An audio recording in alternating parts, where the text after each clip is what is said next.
First Nations communities should be able to decide what they want to do and have jurisdiction over their different business enterprises. Yeah. And WLFN fully respects that. We find that sometimes we sit a bit alone in terms of what the long-term framework of cannabis is going to look like. Welcome back to the Deep Fryer Podcast. This is episode 12. I'm your host, Joe Fries, and this is as close as we're going to get to a dude in a mask coming on and spilling the tea about the unlicensed cannabis trade on First Nations land. I reached out to every single smoke shop, well, virtually every smoke shop from Asuyus to Armstrong, and had no takers. I reached out to the Asuyus and the Okanagan and Penticton Indian bands, which have smoke shops on their territories. Got no response from them either. However, all roads seem to lead back to the Williams Lake First Nation, which is a very interesting story. A few years ago, the community there decided wholeheartedly to jump into legal licensed cannabis and has signed agreements with the BC government, and it now operates its own line of cannabis shops, among other things. Those shops operate under the Unity brand. There's one here in Penticton. So interestingly enough, the Williams Lake First Nations licensed cannabis shop competes here with the Penticton Indian band's unlicensed smoke shops. And so there's an interesting tension there. I don't think it's actual tension, but I guess we're going to find out. So our guest today is Daniel Penny. He's a Williams Lake First Nation councillor and the Chief Operating Officer of Sugarcane Cannabis. Here's my interview with Daniel. And here we are with Daniel Penny, Chief Operating Officer of Sugarcane Cannabis. Daniel, welcome. Hey, Joe. Thanks very much for having me. I'm excited to get into our conversation today. Good. I'm excited to have it. Okay, first of all, what is Sugarcane Cannabis? Yeah, for sure. So Sugarcane Cannabis is a cultivation and soon-to-be processing facility. And I should say micro cultivation. We are limited to 600 kilograms of dried flower per year. And then we are looking to process that in our space eventually one day as well. But the goal of Sugarcane Cannabis is to be a farm gate facility bringing a craft product to people in BC. And Sugarcane Cannabis is owned by Williams Lake First Nation, the members of Williams Lake First Nation, correct? Yeah, you bet. So Sugarcane Cannabis is the cultivation entity wholly owned by Williams Lake First Nation. Yeah, that's what makes it really cool, in my view at least. So just take us back down that road a bit. How did the nation decide? It was a community process. The nation decided as a community to get into it, right? And can you just kind of walk us through that, when it was? Yeah, 100%. And so I think I've been working for the band for over 5 years now, and they were interested in cannabis as an enterprise before I started working for them. But when I arrived, it was clear to see that the chief and council had painted a pretty clear vision that the community was very passionate about cannabis. And it was just a matter of trying to go down the right road and blaze the right path to the community. Yeah. Okay. I should say Sugarcane Cannabis, how is that linked to the Unity bricks and mortar shops? Yeah. So I think might be worthwhile to kind of just go back a little bit. When we first started on the retail side, we were actually involved in the gray market. And I'm sure we'll get a little bit further into what entails the gray market in the conversation, but we had a gray market store. So that was the first kind of segue into the cannabis industry. We operated that store for a year, and ultimately we didn't find that to be a very sustainable model. And then it was when we decided to kind of part ways with the gray market that the band really wanted to move into the legal cultivation and the legal retail space. What were some of the challenges that the gray market presented? Profitability, or is it there's also some risks, I understand? Yeah, that's a really good question. I think that's kind of like at the heart of our conversation today. And it's really the gray market it's so prevalent in BC, and it doesn't look like it's going to be regulated properly anytime soon, which is really disappointing from our perspective, because what we've seen when we were in the gray market space was a lack of transparency around financials. You know, you can't get bank accounts in the gray market. So we're not exactly sure how some of these gray market companies are even operating. I mean, I'm a bit of a tech geek sometimes, and I have like a general interest in cryptocurrency. But so I have an idea of how you could launder money through cryptocurrency if that was the avenue people are taking. But anyways, it's not a model that we wanted to put forward to our community. So we're like, okay, so that was one red flag. Yep. And then a second red flag was around product testing and around health and safety for your community. We actually received moldy gummies through the gray market. There's no transparency on where you get them from. Like, they're not tested, but you're handing these things out to people every day, which kind of segues into the insurance risk. What happens if you get somebody sick? And these communities are not covered with proper insurance. And so I think, plan to say like what our experience was like in the gray market. It's very profitable because you're not paying all these taxes, but it's not worth the risks. It's not worth not being able to offer financial transparency to your community. It's not worth giving untested product to people. And it's not worth taking the risks because you can't insure your business properly. Okay. So now that leads us to my next question. The route that the Williams Lake First Nation pursued was through Section 119 agreements. And as I understand them, they are the nation-to-nation agreements. So it's BC and that First Nation meeting as equals and saying, here's our deal. Is that how you would describe it? Yeah, definitely. So the Section 119 agreement under the Cannabis Control and Licensing Act is essentially an agreement that is supposed to allow concessions that are available to the constituents of the agreement. Now, our agreement between Williams Lake First Nation and the province of British Columbia is what allowed us to open up to 8 retail stores in BC, our cultivation facility, and then have that farm gate piece attached to our cultivation facility. And that was the key reason behind the Section 119 agreement. And we were the first farm gate store in British Columbia and also the first of its kind in Canada on First Nations reserve land. And so a bit of a pat on the back to our CEO for getting through that process. Let's take a little side trip here then. What does a farm gate sale operation at a cannabis facility look like? Yeah, so it allows us to offer a full seed to sale business model. So literally plant the seed, cultivate the plants, and then now we will be able to process. Before we were going to a third party to put the product in bags, but we'll be doing that all in-house moving forward. But then that same product can then be sold in the same building. And it's actually really cool if you can picture it because our farm gate retail space actually has a viewing window into one of our grow rooms. So you can actually walk into the retail space, see the cultivation, and you can purchase the cannabis right next, like as part of the same building. Yeah. This is for people in the Okanagan here. It's very familiar. It's like going to a winery, going to a tasting room. You can see the grapes, you can see them grow, you can see how they make it, and then you can try it, buy it, and take it home. It's the same idea, right? 100%. It's very much like into the wine industry, and that was honestly a big part of the vision behind our board of directors and what we wanted to try and implement. Is we're very much trying to do something boutique, very much high end, very much craft, and we looked at a lot of the wineries in the Okanagan to kind of give us some inspiration around the design of what we were trying to do. Yeah. Okay. And now the Unity shops you've got, I know you've got one here in Penticton. Have you opened all 8? No, so we haven't opened all 8. And a big reason for that is because of the struggle that retailers in BC are having trying to compete with the gray market. You know, we're fortunate here in Williams Lake to have a thriving store. We also have stores in Laclahash, Merritt, and Penticton. And our store in Merritt does quite well. Store in Laclahash is doing well. But in Penticton, I think there's 16 or 17-ish legal stores, and then there's another 20 plus gray market stores, and it's just causing havoc on the industry, and it's not allowing people to properly thrive under the legal framework. Yeah.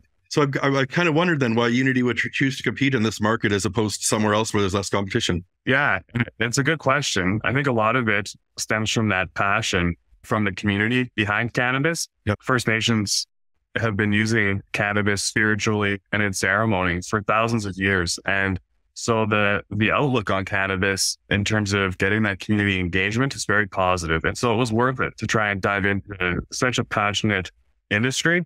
And ultimately, like what WLFN is lobbying for is we need to see proper incentives provided for economic reconciliation for First Nations communities. And right now, we're just not seeing that from the province and from the federal government. They continue to say that reconciliation is allowing these gray market stores to thrive and not helping First Nations by creating a sustainable framework in to operate a legal store. Yeah. Yeah. So going back then, so knowing what was at play in Penticton, how come Unity said we're going to open there anyway? So, well, I mean, there's the appeal of the Okanagan. Let's all be honest. Everybody loves the Okanagan and the sun and the beaches. And it very much just fit our motto of trying to do something high end and to create a good vibe and create a beach vibe and try and kind of create our stamp on the market down there. But at the end of the day, it's just the price. Yeah. You can go across the street to a gray market store and you can buy something for 30% cheaper. And people just seem to be willing to take the risk of buying this unregulated product. Yeah. I will note in the Unity shop, it is very cool. It's got the beach theme and it also sells the in-house sugarcane brand cannabis, correct? Yes, exactly. Yeah. And that's a good point. And that's a big reason. That's a big competitive advantage for us to be able to sell our own product in our retail stores, right? Because we can get it there so quickly. It's another major problem with the industry right now is getting consumers fresh cannabis, stuff that hasn't been sitting on a shelf for a year. And so we're able to do that by combining our cultivation enterprise with our retail enterprise. Yep. So this, here in Penticton, at least, do you have conversations with the Penticton Indian Band and the Williams Lake First Nation? Do they talk about this stuff, or do they just kind of respect each other's territory and you go about your business, or is it dog eat dog world out there? Yeah, for sure. No, I mean, we're definitely have a good relationship with the First Nation communities down there. And ultimately, First Nations communities should be able to decide what they want to do and have jurisdiction over their different business enterprises. Yeah. And WLFN fully respects that. We find that sometimes we sit a bit alone in terms of what the long-term framework of cannabis is going to look like. And so far, people, when we have these conversations, they can't necessarily answer some of the difficult questions that we have, like we talked about the insurance and the financials. But what about just like if somebody gets sick, who is liable in a retail store on reserve? Are you suing the bud tender? Are you suing the store? Are you suing the band? Who is going to catch that sinking ship? Right? It'd probably be the band, I think, because the band would probably have the deepest pockets in that scenario. Yeah, exactly. Mm-hmm. And it's a difficult situation because, with our enterprises, the profits flow back into the community. It's not a non-Indigenous person getting rich off of the backs of other First Nations communities, right? Yep. And so you've got some guy, he doesn't care if the band gets sued, maybe, as long as he's making his money. And so it's something to consider. Yeah. What do you see then? What path forward would you suggest, or are you lobbying for, or are you lobbying? Yeah. And so I think it all comes down to creating a sustainable framework. So let me try and paint a bit of a picture for you. So we grow our cannabis on reserve land in our cultivation facility. And then we have a Unity store that's right next door. Like it's a 10-second walk to get over to the Unity store. Yeah. And we pay the province 15% to walk that weed across the street. And so when you think about that, we're producing, say, 600 kilograms of cannabis per year. And we pay a 15% distribution fee to the province to walk it across the street. Now, how is that economic reconciliation is our question. And we've been asking it for a long time, Joe, and we're hoping to get an answer soon. Forgive the interruption, my friends, as we pause again to remind you that season 1 of the Deep Fryer podcast is sponsored by the South Okanagan Event Center. Upcoming shows include Brian Adams on September 11th, Vancouver Canucks Young Stars Tournament September 15th through 18th, Bonnie Raitt on September 22nd, Billy Talent on October 13th, Dirty Dancing Stage Show November 4th, and comedian Jeff Dunham on December 2nd. For more information and tickets, visit valleyfirsttix.com. And now on with the show.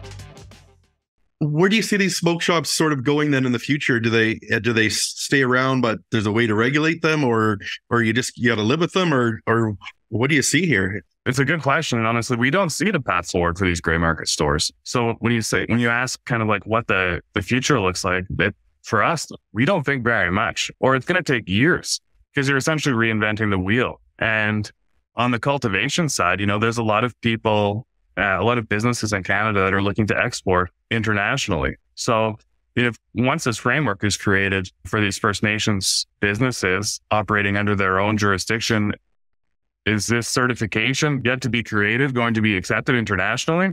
That's just one of the many questions of things that could, like, if the market dries up here, I don't know what these businesses are going to do. Okay. I want to get in our airplanes here and take a 30,000 foot view of this. And I've come to view that cannabis has kind of arrived at this moment in Canadian history where we're finally reckoning with reconciliation and whatnot. And so cannabis has become this real proxy for Indigenous sovereignty. I see it. I see each one of those smoke shops as a sign that this is a nation equal to Canada, and it's going to regulate cannabis however it wants. That's my view as a total outsider. But what do you say to that? Yeah, well, I think it kind of goes back to the fact that every community is going to move forward with what is best for them. And I think that it comes down to the province and the federal government to properly come to the table and have these conversations ahead of time and not 3 years into the industry. There was a report that was just released here about a month ago that has said that the province and the federal government has essentially let First Nations down again when it comes to economic reconciliation in the cannabis space. And I think that's created a lot of these muddy waters that we're talking about today. Yeah. Okay. Now I want to circle back. I want to talk about, so we've talked about the route that Williams Lake First Nation chose. It went down the legitimate license route for very good reasons. And there's benefits that have come back to the community as a result. Can you talk about those benefits in terms of jobs, revenue, taxes? Yes. Stuff? Yeah, it's another great question. At the end of the day, that's why we all work so hard at WLFN in terms of our economic development. And it's about creating a sustainable infrastructure and then the jobs. You know, we create 25 plus jobs at Unity. We have a group of 8 to 10 people that work at our cultivation facility. It's like 90% of the employment on the cultivation side is band members, and then we have, say, 50% on the retail side. And, the band members are very passionate about sugarcane cannabis as a whole, and they're proud to come to work every day, and they like seeing our swag and Penticton. If you're driving through Cache Creek and you see somebody wearing a sugarcane hat or a sugarcane hoodie, I mean, sugarcane is a colloquial name for the reserve here in Williams Lake, right? Okay. And so it really gives them some notoriety when they're traveling around, and you can really see the change in people when their career aligns with what their passions are. Yeah. I know it's a business, and so you got to keep some secrecy around it. But can you say generally like how much money sugarcane is putting back into the community on an annual basis? Yeah, in terms of a dollar amount, because we've only been operating for our first year, and so we're still kind of getting our feet under ourselves. Okay. But then when we get to a point where we're consistently profitable, then we will be looking at funding 100% of WLFN's post-secondary applications, or at least helping to do that. Cool. Money flows back into the health and wellness programs at WLFN, and many other avenues, whether it's admin buildings or new gyms And just finally, Daniel, you'd mentioned it before. You talked about Indigenous people using cannabis for thousands of years. Can you just kind of talk about that background? Yeah, 100%. And I think, interestingly, this is a conversation that has started with the elders in the community, because the elders have been using cannabis, like I mentioned before, spiritually and in ceremony, but then also as herbal medicines, mainly for pain. And so for the government not to properly include First Nation communities in the economics and how the system is going to go it's just kind of a catch-22, because First Nations have been using it as medicine for such a long time. And I think they have a really interesting perspective that everybody can learn from. Yeah, cool. Okay, I'm going to shift gears now entirely and follow up with the last of this new segment. And that's where I ask my guests one life hack or life strategy that they found in their life, or some piece of inspiration that gets them going. Daniel, what can you share with us? I think back to different entrepreneurs that I read about, and I mean, everybody knows who Steve Jobs is, but when I was trying to decide where I wanted to go in business, he had a quote that really resonated with me. And it was, you can't connect the dots looking forward. You can only connect them looking backwards. And I thought that was always interesting, because I was always trying to kind of plan out different businesses or different ideas too far into the future. And when you bring it back, you just remember that you just have to keep moving forward the best you can. Okay, great. Great advice. Daniel, final calls to action or final thoughts. If people care about this, or they want to find out more about this subject, or they want to find out more about sugarcane cannabis, where can they go? Yeah, for sure. So, I mean, they can go on our website at sugarcanecannabis.ca or unitycannabis.com. And then my email is daniel.penny@wlfn.ca. And if anybody wants to reach out to me personally, I'm always open to have a conversation. Cool.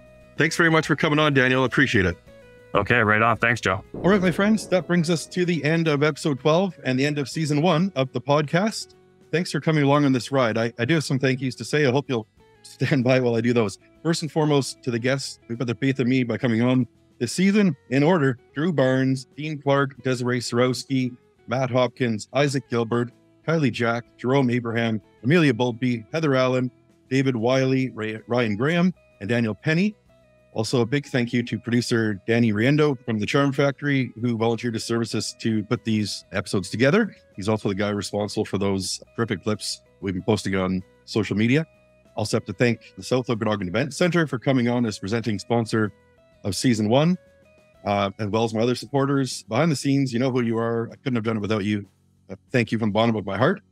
And finally, thank you to you, the listeners, for tuning in and coming along on this ride with me. I had no idea how it would go, but it's been a lot of fun. And I'm planning to bring back the podcast for season 2 sometime in fall 2023, hopefully on a more regular weekly basis, something like that. On that note, I'm open to any and all partnerships. If you have an idea, you want to get involved, shoot me an email, deepfryerpodcast@gmail.com. That's all for now. Thanks for listening.